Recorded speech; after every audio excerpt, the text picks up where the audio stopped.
السلام علیکم، میں ہوں میرا علی، آپ دیکھ رہے ہیں حرارت نیوز۔ آج ہمارے درمیان ایسی شخصیت ہے جو کسی بھی تعارف کے محتاج نہیں ہے۔ انہوں نے خود بڑے بڑے لوگوں کے انٹرویو کیے اور مختلف اخباروں میں شائع کیے۔ جنوبی پنجاب کے اگر یہ کہا جائے سب سے بڑے اور صحافت میں دیانتداری سے اپنے فرائض سر انجام دیے تو یہ بات بالکل غلط نہیں ہوگی۔ یہ میری خوش قسمتی ہے کہ میں ان کے انٹرویو کی میزبانی کر رہی ہوں، کیونکہ میں ابھی صحافت کچی کی طالب علم ہوں اور میں اپنے سر چودھری محمد ادریس کی بھی شکر گزار ہوں جس کی وجہ سے مجھے یہ شرف حاصل ہے۔ جی مفتی صاحب، آپ خود ہی اپنا تعارف کروائیں اور صحافتی زندگی کے بارے میں ہمیں بتائیں۔ بات یہ ہے کہ بڑا صحافی تو کسی زمانے میں ہوتے ہوں گے، میں تو ایک صحافت کی دنیا کا ایک کارکن ایک وقت رہا ہوں۔ صحافی تو اصل میں وہ ہوتے تھے جو ادیب ہوتے تھے، شاعر ہوتے تھے، خطیب ہوتے تھے۔ میں تو ان میں سے کسی ایک وصف کا بھی نہیں ہوں، نہ شاعر ہوں، نہ ادیب ہوں، نہ خطیب ہوں۔ البتہ خبر کے حوالے سے چونکہ اتنے سال کام کیا ہے تو اپنے آپ کو میں خبر کا آدمی کہہ لیتا ہوں کہ انشائیہ پرداز بھی نہیں ہوں، لفاظی بھی نہیں آتی، سیدھے سیدھے سادہ الفاظ میں۔ اور خبر، اگر آپ خبر کو جرنلزم کہیں تو وہ ہے ہی سادہ الفاظ میں خبر کا پہنچانا، خیالات کا پہنچانا، تجزیہ پہنچانا، جو بھی چیز آپ پہنچائیں وہ سادہ الفاظ میں۔ تو میں اس بات کا خود بھی قائل ہوں اور سادہ الفاظ میں ہی اپنا معافی ضمیر بیان کر سکتا ہوں۔ جہاں تک تعارف کا تعلق ہے تو میں 44 سال کے قریب صحافت کی دنیا میں رہا ہوں۔ تو میری ابتدا جو تھی، آغاز، وہ اپنے ہی آپ کہہ لیجئے کہ خود میں اپنے آپ کو صحافت کے میدان میں لے کے آیا تھا ایک شوق کے طور پر، کہ وہ ایک نوجوانوں کا میگزین تھا جواں فکر کے نام سے، وہ میں خود نکالتا تھا، خود ہی اس کا مالک تھا۔ وہ ون مین شو تھا آلموسٹ۔ تو وہ اس سے ہوتے ہوتے پھر امروز اخبار میں لکھنا شروع کیا طالب علموں کے صفحے پر۔ اس کے بعد میں نوائے وقت شروع ہوا 1978 میں، تو اس میں سلیکشن ہو گئی بطور سب ایڈیٹر کے۔ تو وہ سب ایڈیٹر سے ہوتے ہوتے ہوتے ریزیڈنٹ ایڈیٹر تک پہنچا، اور پھر 2011 میں اس میں سے پھر ریٹائرمنٹ ہو گئی۔ اس کے بعد پھر جو نئی بات اخبار تھی، ان کا چینل تھا، نیو ٹی وی تھا۔ اس کے بعد بسیب ٹی وی پہ کام کیا، کافی افسر سرائکی کا چینل ہے، اس میں 2 سال تک پروگرام کرتا رہا، سونا پاکستان۔ اس لحاظ سے میزبانی کا بھی ایک تجربہ حاصل ہوا۔ تو تعلیم کے حوالے سے یہ ہے کہ میں نے ایم اے کیا ہوا ہے، لاء کیا ہوا ہے۔ پیدائش میری لاہور کی ہے، تعلیم زیادہ تر اسلام آباد کی ہے، انٹر گریجویشن اور ماسٹرز وہاں سے کیا تھا۔ تو ملتان میں آ کے لاء کالج کی تعلیم کے ساتھ ساتھ نوائے وقت شروع ہو گیا، تو صحافت شروع ہو گئی۔ تو صحافت میں جتنا عرصہ گزرا، جو کچھ کیا ہے وہ دوستوں کے سامنے ہے۔ کالم نگاری میں نے بعد میں شروع کی۔ پہلے میں رپورٹ لکھتا تھا، ڈائریاں لکھتا تھا نوائے وقت میں بھی۔ تو اس کے بعد پھر جب روزنامہ پاکستان میں نے کالم لکھنا شروع کیا، بات یہ ہے کہ عنوان سے وہ کئی سال تک چلتا رہا۔ آج کل میں کتاب پہ کام کر رہا ہوں جو میری یادداشتوں پر ہی مشتمل ہے۔ تو صحافی کی یادداشتیں کہہ لیں اس کو، یا صحافی کی قلم گزشت اس کا نام ہے۔ تو یہ کتاب ابھی میرا خیال اگلے مہینے تک آ جائے گی۔ تو یہ ہے پوری زندگی کا خاکہ جو آپ کے سامنے ہے۔ باقی ادریس چودھری صاحب میرے بھائی ہیں، دوست ہیں۔ حرارت ایسے سمجھیں کہ میرا لے پالک ہے، میں اس کو اپنا ادارہ سمجھتا ہوں، اور اس کی پیدائش سے لے کر اب تک اس کے ساتھ غیر اعلانیہ، غیر سرکاری طور پر وابستہ ہوں۔ تو میری جو بھی کاوش ہوگی، کوشش ہوگی جو میں کر سکتا ہوں اس ادارے کے لیے، وہ بھی کروں گا۔ باقی جو صحافت کسی زمانے میں ہوتی تھی وہ اب نہ ہے، نہ اس کی ضرورت سمجھی جاتی ہے۔ اب تو میکینیکل ہو گیا کام زیادہ تر۔ پہلے دانش زیادہ فوقیت رکھتی تھی، اب میکینزم زیادہ فوقیت رکھتا ہے۔ تو وقت کے ساتھ ساتھ آدمی کو بھی بدلنا پڑتا ہے، تو ہم بھی آہستہ آہستہ میکانکی ہوتے جا رہے ہیں۔ تو پرنٹ میڈیا سے الیکٹرانک میڈیا، الیکٹرانک میڈیا سے ڈیجیٹل میڈیا، یہ سارے اپنے اپنے دور کے شعبے ہیں، اس میں آدمی کو مہارت حاصل کرنی چاہیے. اور انسان ساری زندگی سیکھتا ہے. میں بھی سیکھنے کے عمل میں ہوں. جب تک زندگی ہے آدمی سیکھتا رہتا ہے اور اس کو سیکھتا رہنا چاہیے. دروازے کبھی بند نہیں ہوتے، دیواریں کبھی کھڑی نہیں ہوتی. اور جہاں تک کسی کو کسی قدم پر، کسی مرحلے پر کوئی ناکامی ہوتی ہے تو اس سے بددل ہو کر نہیں بیٹھ جانا چاہیے، بلکہ ناکامیاں کامیابیوں کی نوید ہوتی ہے. اس سے سبق حاصل کر کے آگے بڑھنا چاہیے اور بڑھتے رہنا چاہیے. اور پھر اللہ تعالیٰ بھی دروازے کھولتا چلا جاتا ہے. جہاں تک اگر آپ یہ کہیں کہ جس بھی کامیاب آدمی سے، میں تو خیر جیسا کیسا ہوں سب کے سامنے ہوں، کامیاب لوگوں سے پوچھا جاتا ہے کہ جی جس شعبے میں آپ نے کامیابی حاصل کی ہے، اس میں آپ کیا، کب سے آپ کو شوق تھا؟ تو لوگ عموماً کہتے ہیں کہ جی میں بچپن سے میرا شوق تھا. تو میں اگر سچی بات کہوں تو بچپن سے کوئی شوق نہیں تھا. یہ جو ڈیلی صحافت ہے، روزانہ صحافت ہے، اس میں میں حادثاتی طور پر آیا. اس سے پہلے ماہنامہ ایک نکالتا تھا، وہ تھا میرا شوق کے طور پر، ایک ہابی کے طور پر. پروفیشن نہیں تھا، اس میں کوئی کمائی کا وہ نہیں تھا. اللہ تعالیٰ نے بڑے اچھے حالات رکھے ہوئے تھے. میرے والد صاحب جب تک حیات ہے تو مجھے ضرورت نہیں تھی کمانے کی، تو میں اپنی جیب خرچ سے ایک میگزین نکالتا تھا، اس کو بانٹ دیتا تھا دوستوں میں. اس کے بعد جب لاء کالج میں داخلہ ہوا تو لاء کالج کی ڈائری کے عنوان سے وہ بھی آپ کہہ سکتے ہیں کسی حد تک شوق تھا. لیکن اس کو پروفیشن بنانے کا، اب آدمی لاء کر رہا ہے یا اکنامکس میں ماسٹرز کر رہا ہے تو وہ اس کا ظاہر ہے، اس کے موٹیو، اس کا نقطہ یا منزل کوئی اور ہوگی.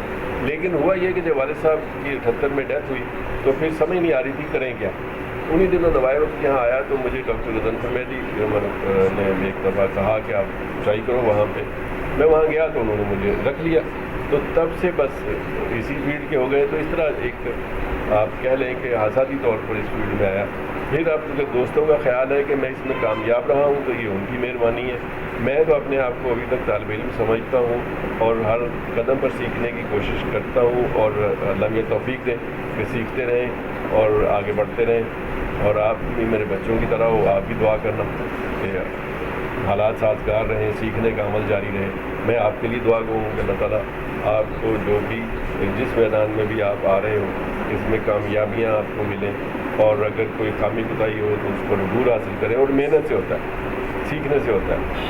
کسی سے بھی آپ سیکھ سکتے ہو. ضروری نہیں کہ بہت بڑا آدمی ہو، وہ آئیڈیل ہو تو اسی سے آپ سیکھیں گے. آپ کسی بھی غیر متعلقہ بندے سے بھی سیکھ سکتے ہو کہ جی.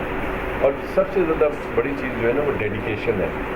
آپ جب کسی فیلڈ میں آتے ہو تو آپ کی جتنی بھی صلاحیت ہے، کوئی صلاحیت اللہ تعالیٰ نے دی ہے، اس کو پالش کرنا، اس کو استعمال کرنا، یہ انسان کے اپنے بس میں ہے. جو محنت کے ساتھ آتا ہے اس کو پالش کرتا ہے، اس سے آگے بڑھتا ہے. تو جو بھی صلاحیت ہو اس کو بہترین انداز میں استعمال کر کے محنت کے ساتھ اگر آدمی آگے بڑھے تو کامیابیاں اس کے قدم چومتی ہیں. اور اللہ تعالیٰ مایوس نہیں کرتا، کبھی محنت کو مایوس نہیں کرتا. فلم کے دور میں آپ کے کیا مشاہدے تھے؟ بچے بات یہ ہے کہ یہ بھی بڑی دلچسپی بات ہے. میری تعلیم جو ہے وہ 3 شہروں میں بکھری پڑی ہے. یوں کہیے کہ مجھے 3 مختلف شہروں میں تعلیم حاصل کرنا پڑی. لاہور میں، بلکہ 4 شہروں میں، توبہ ٹیک سنگھ، لاہور، اسلام آباد اور ملتان.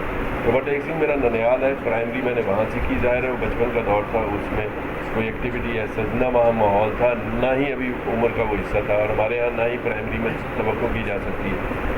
جو ایکسٹرا کریکولر ایکٹیویٹیز ہیں وہ زیادہ تر ہائی اسکول میں جا کے شروع ہوتی ہیں. جب میں ہائی اسکول میں گیا تو نیا مدرسہ ہائی اسکول اچھرا لاہور تھا. اس میں ایکسٹرا کریکولر ایکٹیویٹیز بہت زیادہ تھی. تو پھر اس راہ میں ہم بھی بہتے چلے گئے. میں وہاں کی یونین کا صدر منتخب ہوا. تو جب حیرانی کی بات ہے، آج تو کچھ صبر بھی نہیں کر سکتا کہ اس اسٹوڈنٹس یونین کے زیر اہتمام 14 محکمے تھے، 14 وزارتیں تھیں. اس اسکول کے اندر ایک قومی اسمبلی تھی، اس اسکول کے اندر ایک سپریم کورٹ تھا.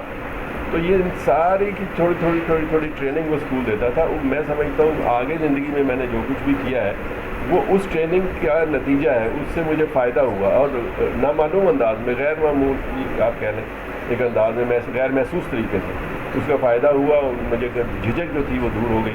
تو جب میں کالج میں پہنچا اسلام آباد میں تو وہاں جا کے میں نے کالج یونین کا الیکشن لڑا اور کامیاب ہوا. پھر وہاں صدر بن گیا. تو جب میں وہاں صدر بنا تو وہاں پہ ایک میرے دوست تھے انور شاہد، ان کے مشورے پر میں نے پہلی دفعہ یہ تجربہ کیا کہ کالج کی یونین کے فنڈ سے ایک اردو کا میگزین جواں فکر اور ایک انگلش کا میگزین ایگو کے نام سے شروع کیا. تو وہ جب تک میں یونین کا صدر رہا یہ رسائل جاری چھپتے رہے, اور جب اسٹوڈنٹ یونین کا دور ختم ہوا تو پھر ہم نے جواں فکر اپنے دور پہ چھاپنا شروع کیا. ملتان آگے بھی وہ میں نے سلسلہ جاری رکھا. پھر لاء کرنے کا جب فیصلہ ہوا تو پھر میں درمیان میں انگلینڈ چلا گیا تھا والد صاحب کے پاس, تو کچھ گیپ آ گیا تھا. تو لاہور اس زمانے میں صرف 2 جگہ پہ لاء کی تعلیم تھی, لاہور میں اور ملتان میں, پورے پنجاب میں.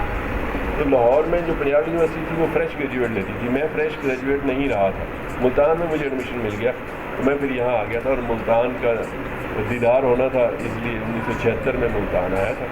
یہاں جو کالج تھا اس کی یونین کا بھی الیکشن لڑے, میں جیت نہیں سکا تھا. لیکن پھر یہ ہوا کہ میگزین یہاں سے شروع کیا, پھر امروز اخبار میں جیسے میں نے پہلے بتایا لکھنا شروع کیا, پھر اس میں چلے گئے. تو یہاں پر بھی انجمن صحافیہ کا جنرل سیکرٹری رہا, پھر اس کا صدر رہا. تو پھر جو ملتان پریس کلب ہے اس کا 2 دفعہ صدر رہا. پھر ایک پاکستان کی تاریخ میں پہلی مرتبہ council of all Pakistan press club بنائی. پورے پاکستان سے یہ صرف ملتان کو شرف حاصل ہوا کہ میری محنت سے یہاں پر آل پاکستان پریس کلب کنونشن منعقد ہوا, ورنہ اتنے بڑے بڑے پریس کلب ہیں, لاہور ہے, کراچی ہے, اسلام آباد ہے, کسی کو یہ ہمت نہیں ہوئی یہ کرنے کی. ملتان میں بیٹھ کے ہم نے یہ کر لیا, اور لوگ آئے, پھر تنظیم بنی, مجھے اس کا فاؤنڈر پریزیڈنٹ بنایا گیا. پھر ایبٹ آباد میں دوسرا کنونشن ہوا, پھر ہم نے ان کے سپورٹ کیا, اور اس کے بعد چراغوں میں روشنی نہ رہی, وہ تنظیم ختم ہو گئی. لوگوں کا یہ خیال تھا ایبٹ آباد میں, رو کے کہہ رہے تھے کہ آپ تنظیم کسی کے حوالے نہ کریں, آپ اس کو چلائیں تو چلتی رہے گی ورنہ نہیں چلے گی. میرا خیال یہ تھا کہ افراد کی بجائے تنظیموں کو مضبوط ہونا چاہیے, لیکن یہ میرا سمجھتا ہوں کہ میرا خیال تھیوریٹیکل تھا, پریکٹیکل نہیں تھا. اس لیے جب کسی کے حوالے کی گئی, حالانکہ وہ بہت اچھا لڑکا کیسا لگ گئی جس کو دی تھی, تو وہ پھر بعد میں چلا نہیں سکے غالباً, وہ ختم ہو گئی اس طرح کر کے. تو یہ بچے ایکٹیو لائف بسر کی ہے, یہ اس میں کوئی شک نہیں کہ میں ایکٹیوسٹ رہا ہوں. تو احتجاجی تحریکوں میں بھی حصہ لیا, جیل یاترا بھی کی میں نے, راولپنڈی جیل بھی دیکھی ہوئی ہے, میاں والی جیل بھی دیکھی ہوئی ہے اندر سے. تو حکومتوں کے خلاف مظاہرے کرنے, جلوس نکالنے, تقریریں کرنی, یہ کام بھی ہم کرتے رہے, لیکن وہ جوانی میں اچھے لگتے ہیں. اب آپ تو طرف دھیان بھی نہیں جاتا. آپ بہت زیادہ سینئر ہیں, میری رہنمائی کریں تاکہ مجھے کچھ سیکھنے کا موقع ملے. بیٹے میں نے دیکھو پہلے اپنی گفتگو میں بھی یہ بات ہے کہ جنرل فارمولے کے طور پر آپ کو بتائی ہے, لیکن اسپیسیفکلی اگر آپ یہ جاننا چاہیں کہ جی آپ کامیابی کے زینے پہ کیسے چڑھ سکتی ہیں, تو سب سے پہلا چیز ہے کہ اپنے اندر خود اعتمادی پیدا کریں. خود اعتمادی یہ ہے کہ پھر آپ کو جھجک نہیں ہے, جو بات آپ کے ذہن میں آئی آپ اس کو پورے اعتماد اور کانفیڈنس کے ساتھ کریں. آپ یہ سمجھیں کہ جو میں کہہ رہی ہوں وہ سچ ہے, صحیح ہے, درست ہے, اور میں نے وہ کہنا ہے.